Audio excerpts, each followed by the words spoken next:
Don't look at the door. That's what I kept telling myself that Tuesday morning in the hallway of St. Michael's Hospital in Toronto. Don't look at the door. Don't let her see your face change. Because if she sees your face change, she'll know that you know. And I didn't know yet what to do with what I knew. My name is Edgar. I'm 67 years old. I spent 32 years working for the City of Toronto in municipal infrastructure. Roads, drainage, the unglamorous bones of a city that most people never think about. I retired 5 years ago with a decent pension, a house in Scarborough that I'd owned since 1991, and a wife named Miriam who'd been beside me for 41 years. Miriam was a force of nature. That's not just something you say about a person you love. I mean it structurally, the way you describe a river or a weather system. She was from Halifax originally, the youngest of 6 kids. And she had this quality that I noticed the very first time I met her at a church hall fundraiser in 1982. She made every room feel more organized just by walking into it. Not bossy, not loud, just settled, like a compass that had found north. She taught elementary school in Scarborough for 26 years, grade 3 mostly. She had former students who were now in their 40s who still sent her Christmas cards.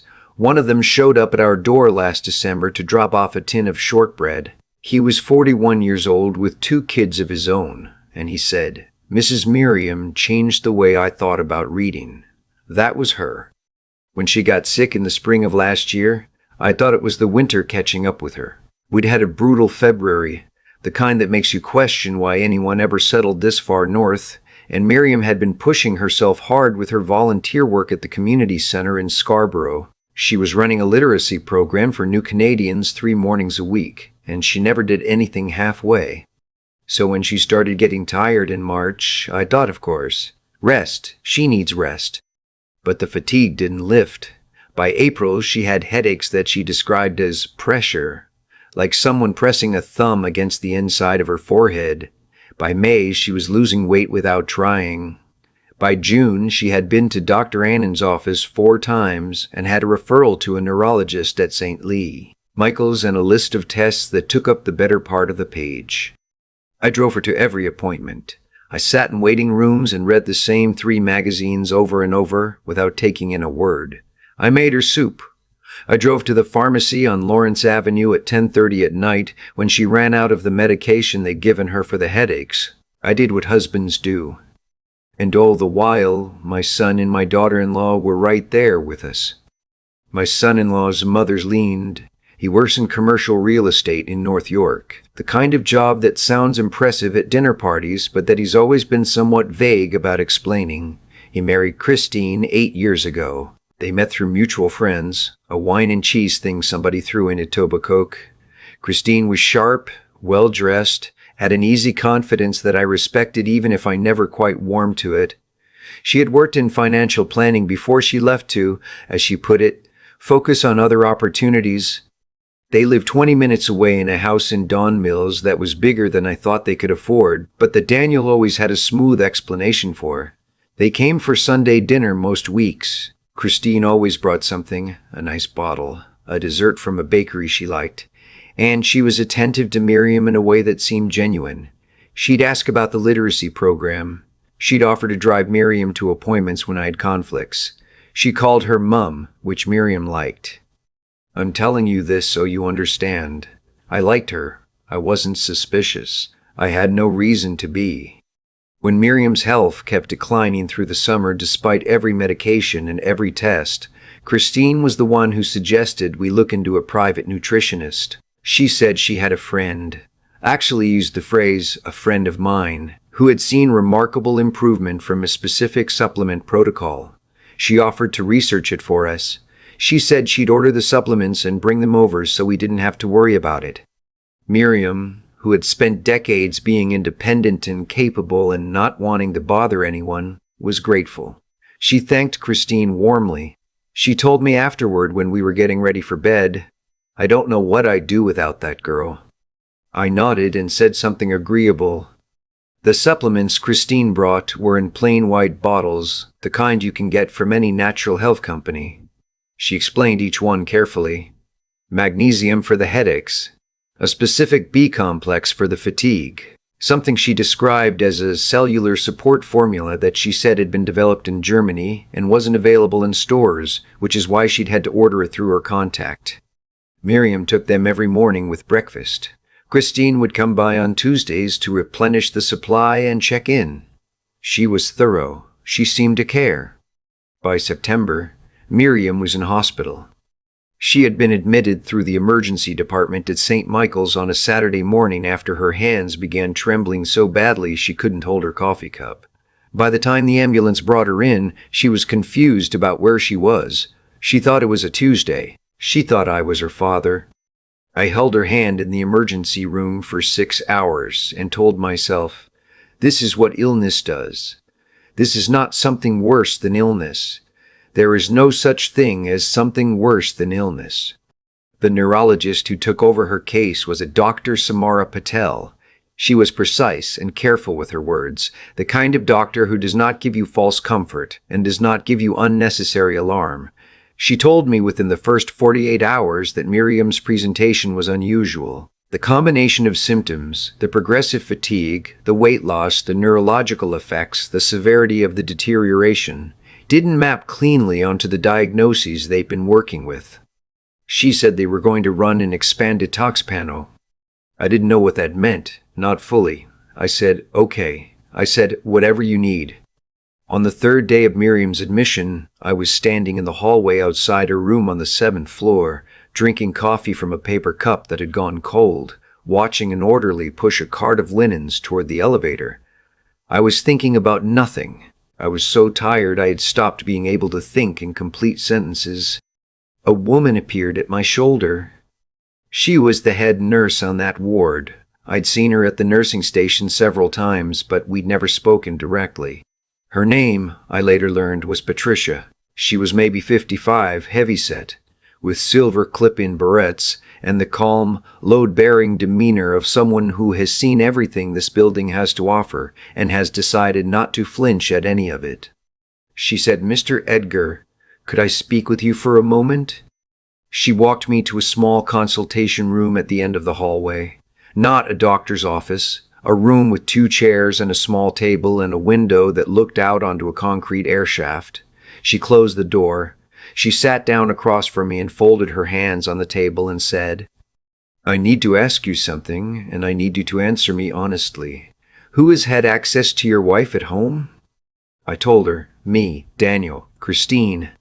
She was quiet for a moment. Then she said, "The expanded talk screen came back this morning. I'm not supposed to be the one telling you this, Doctor. Patel will speak with you formally this afternoon. But I've been doing this work for 22 years, and I've learned that there are moments when a person needs a few hours to absorb something before they're asked to respond to it in front of a doctor and possibly other family members." She paused. She looked at me steadily.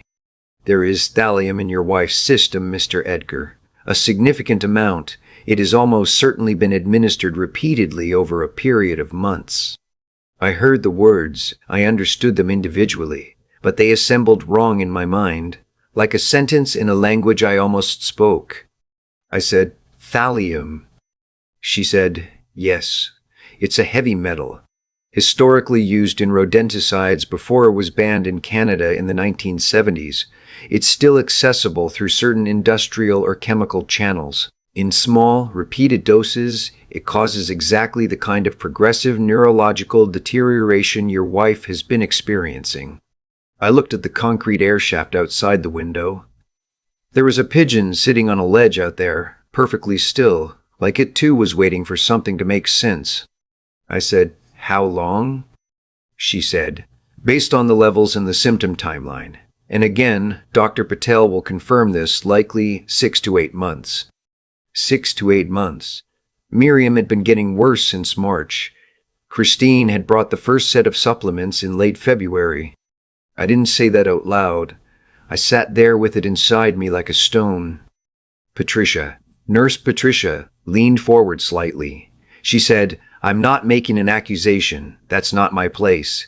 But I am telling you that Dr. Patel will be involving the hospital's patient safety team, and there will almost certainly be contact with Toronto police. And before that happens, I thought you should know." She gave me her direct line. She stood up, straightened her scrubs, and said, "Your wife is receiving treatment. She is stable. The prognosis is actually reasonably good if we've caught this in time." A brief pause. "I hope we've caught this in time." Then she left, and I sat alone in that room for 24 minutes. I know it was 24 minutes because I watched the clock on the wall the entire time. I did not cry. I don't know why. I think the thing I was feeling was too large for tears. Tears are for grief that has a shape to it. What I was feeling had no shape yet. It was just pressure. The same word Miriam had used to describe her headaches, pressing against the inside of everything. At some point during those 24 minutes, I thought about Christine. I thought about her sitting at our kitchen table with those white bottles arranged in a row, explaining each one carefully, so patiently, with such apparent care. I thought about her calling Miriam Mum. I thought about the tin of shortbread from Miriam's former student in December, and how Christine had been there that afternoon and had laughed warmly at the story, and how Miriam had said afterward, "I don't know what I'd do without that girl." And then, underneath all of that, something else surfaced. Something I had filed away and refused to examine at the time. 3 months ago, in February, Daniel had mentioned almost in passing that Miriam had apparently spoken to her financial advisor about updating the beneficiary on one of her registered accounts. He brought it up at dinner, casual as you please, as though he were mentioning the weather. I'd said, "That's the first I'm hearing of it," and he'd said, "Oh, she probably just forgot to mention it." Miriam handled most of our financial accounts because she was better at paperwork than I was, and I trusted her completely. I hadn't followed up. It hadn't seemed important. It seemed important now. I called our financial advisor from that consultation room. Her name was Linda, and she had handled our accounts for 11 years. I asked her whether anyone had been in contact about our accounts recently. She was quiet for a moment, and then she said, "Actually, Edgar, yes. Someone called in mid-January claiming to be you, asking about the process for adding a secondary executor to your joint accounts. I told them we'd need you in person to make any changes, and I never heard back. I assumed it was a misunderstanding." January. 1 month before Christine brought the supplements. I thanked Linda. I told her to flag everything, change nothing without my physical presence, and 2 pieces of ID. Then I called Detective Youssef at 51 Division. I didn't have his number. I called the non-emergency line and was transferred twice. I told whoever finally took my call that I believed my wife was being systematically poisoned, and that I knew by whom, and that I needed to speak with someone today. They sent Detective Youssef within the hour.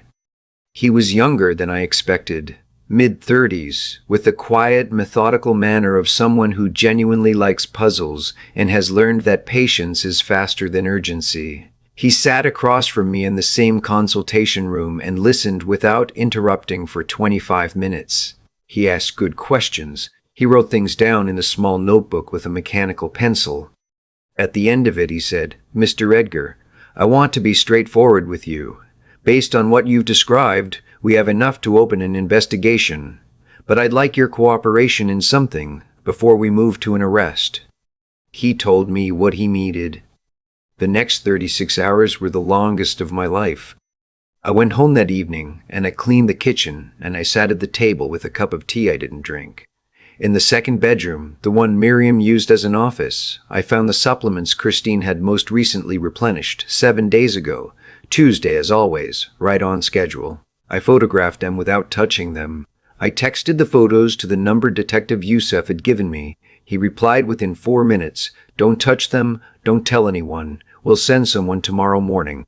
I slept 3 hours. I drove back to St. Michael's at 7 in the morning and sat with Miriam, who was more herself, the treatment working, her eyes clearer, and I held her hand and told her about the pigeon on the ledge outside the consultation room window. I described it in detail, its absolute stillness, its unreasonable composure. She smiled faintly and said, Pigeons are underrated. That afternoon, Detective Youssef called me. He told me the substances in the bottles Christine had provided had been tested. The cellular support formula from Germany, the one Christine said wasn't available in stores, contained thallium sulfate. He said, "We'd like to arrange a controlled meeting." The following Tuesday, Christine arrived at our house at 10:30 in the morning as usual, with a fresh supply of supplements in a canvas tote bag and a coffee she'd picked up from a Tim Hortons on Lawrence. She had a key. Miriam had given her one during a bad week in July when she'd been too unwell to come to the door. I was home. I let her in. I sat at the kitchen table and I watched her set out the bottles in their usual row, the same careful arrangement, and I said, "Christine, how do you think Miriam is doing?"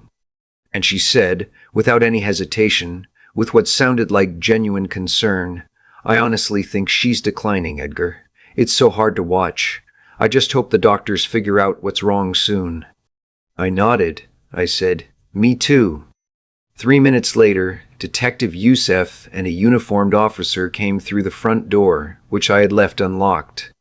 What happened in the next few minutes I will not describe in detail, not because it wasn't real, but because I don't want to give those minutes more space than they deserve.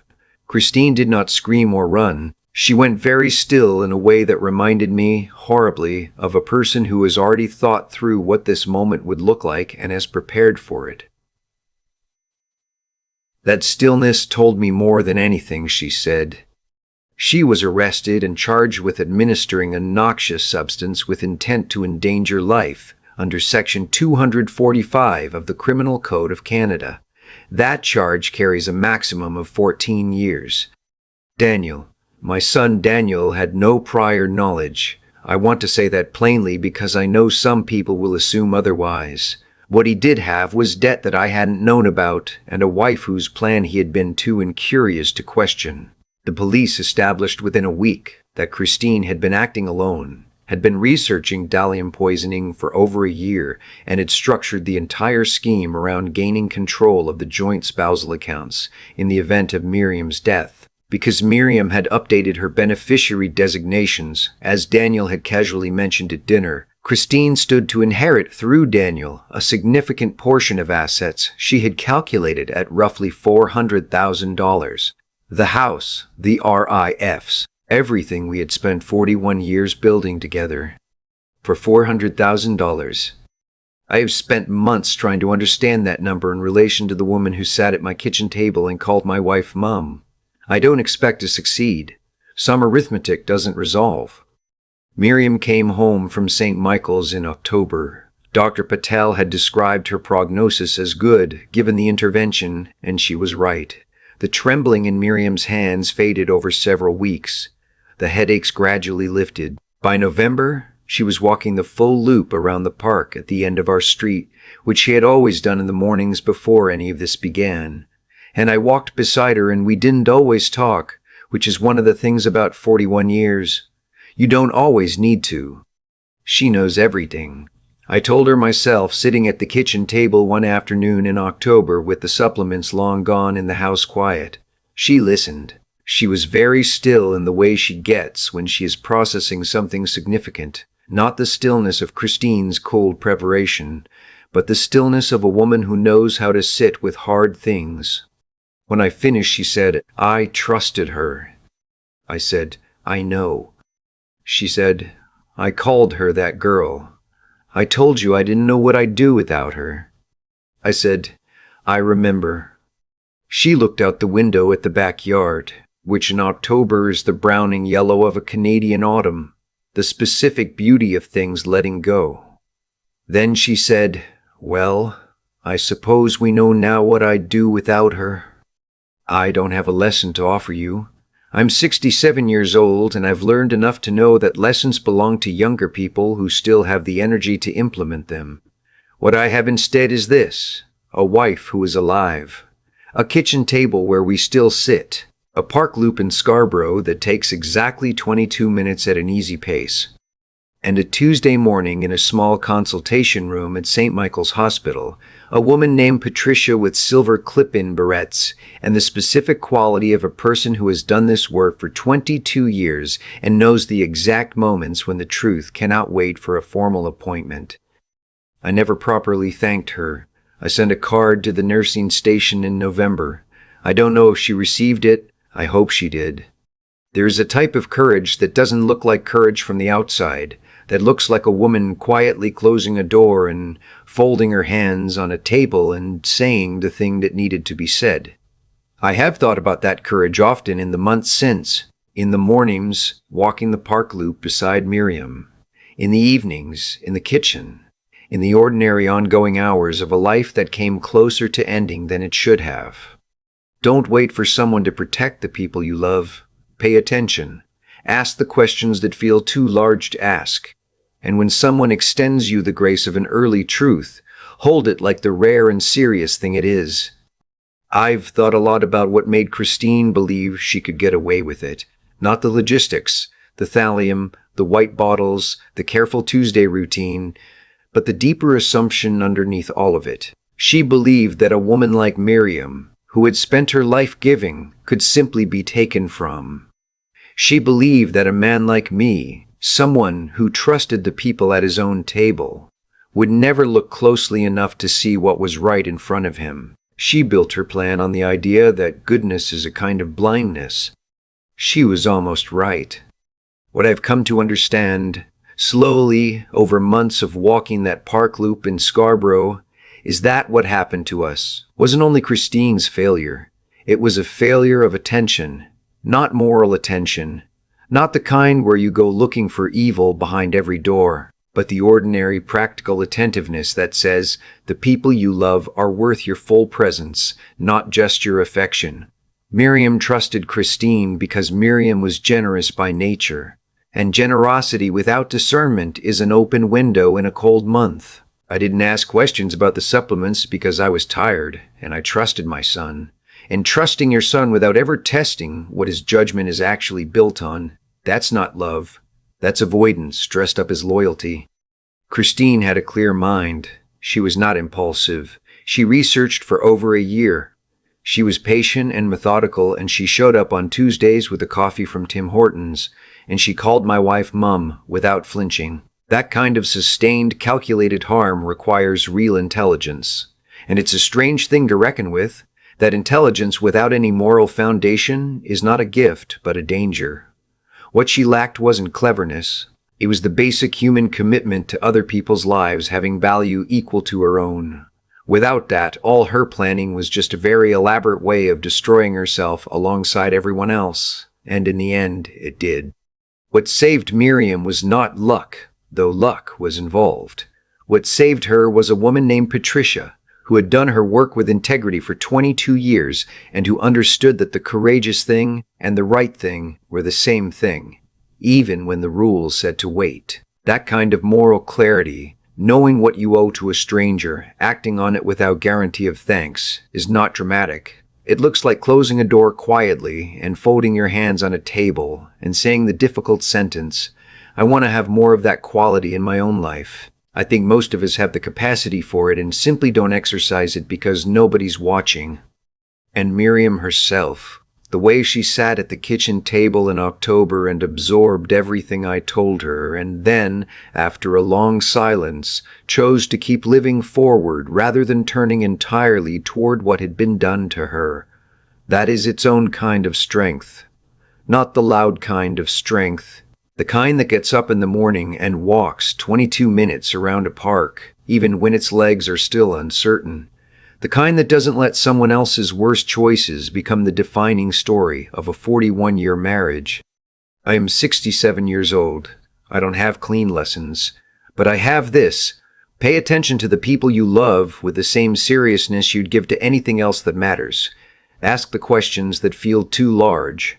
And when someone shows you the kind of courage that Patricia showed me in that consultation room, quiet, costly, unrewarded, recognize it for what it is and try to carry some of it forward yourself.